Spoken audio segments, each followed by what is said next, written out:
નમસ્કાર, હું છું પ્રિયા અને તમે જોઈ રહ્યા છો જનતા કી જાણકારી ન્યૂઝ।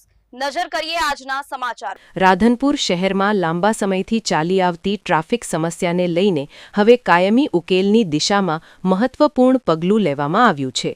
શહેરની ટ્રાફિક જામની ગંભીર સમસ્યાને દૂર કરવા માટે રાધનપુરના ધારાસભ્ય દ્વારા રાજ્યના મુખ્યમંત્રી સમક્ષ લેખિત રજૂઆત કરવામાં આવી છે।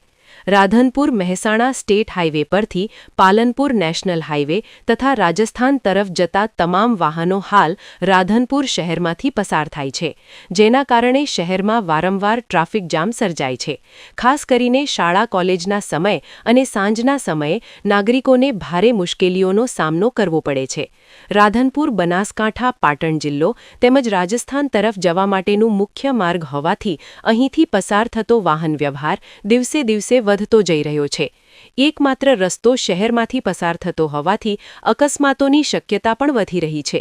આ ગંભીર સમસ્યાના કાયમી ઉકેલ માટે રાધનપુર મહેસાણા સ્ટેટ હાઈવેથી સીધો પાલનપુર નેશનલ હાઈવે જોડતો બાયપાસ રોડ બનાવવાની માંગ કરવામાં આવી છે।